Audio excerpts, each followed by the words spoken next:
Welcome to the Late Late Show. I'm your host, TV's Craig Ferguson. Please sit down, relax, unbuckle your pants, zhuzh your hair, zhuzh it up. You too, ladies.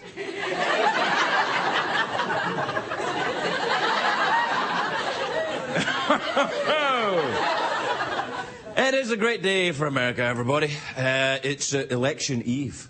Oh yeah, it's the day before the election. That's what eve means. Election eve. All through the country, a mouse was quiet, blaming someone else. This has been a very dirty election, isn't it? It's been very nasty, backbiting, like nasty election. It's been rough, I think. And this election as well, you know they've spent $2.6 billion on TV ads. $2.6 billion. Now, as someone who works in television, I say, woohoo! Let's have an election every week!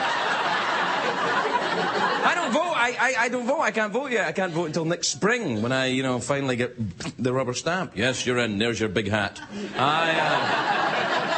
I can't vote till next spring. The last time I voted in this country was for Taylor Hicks, but that worked out. It worked out all right. He's doing a great job. He's doing a great job. He's singing. He's selling cars. What could go wrong? You know, as part of his election day programme tomorrow, Dick Cheney said that after he's finished voting, he's going to go hunting tomorrow. That's what he's going to do. He's going to go hunting. I know! It's his first hunting trip since, the incident. When he shot his lawyer in the face? I don't know if you heard about it. I mentioned it a couple of times on the show. It's got to be hard, though, if you're Dick Cheney trying to get someone to go hunting with you tomorrow. Now, it's Cheney here. You want to go quail hunting tomorrow? Oh, I can't hear you. I'm going through a tunnel. I called you at your house. Yeah. Yeah, the whole house is going through a tunnel. Anyway, it's a great day for America. Not such a great day for Saddam Hussein. Sentenced to death at the weekend. I know, it... No, that's bad. It always ruins the weekend, getting sentenced to death. That really that makes Sunday really long. What did you do Sunday? I was sentenced to death. Ooh. Do we have a picture of that crazy anti-Semitic nut job? There he is. Now,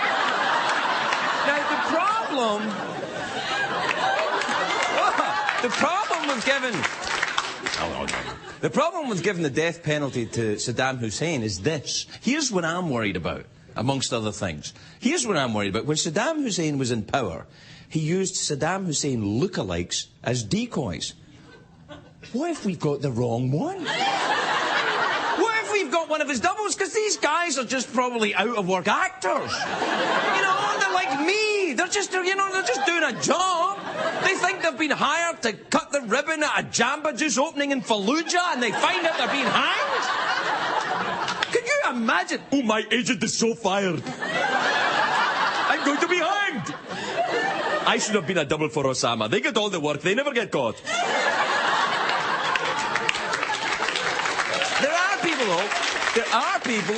There are people who work as professional impersonators. There's a guy that's very popular in Hollywood right now. You can hire a Jack Nicholson impersonator to come to your birthday party. I mean, it's very lame, I think, really. You can't handle a second piece of cake.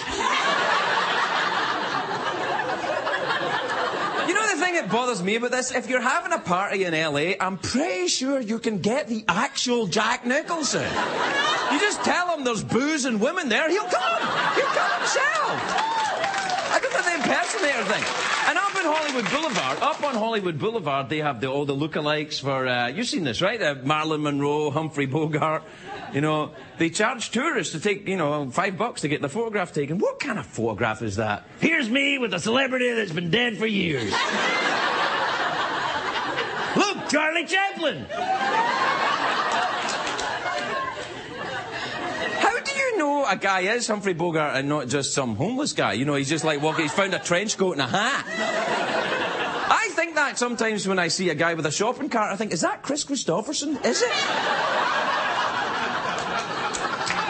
Sometimes I do, sometimes I don't. I always do.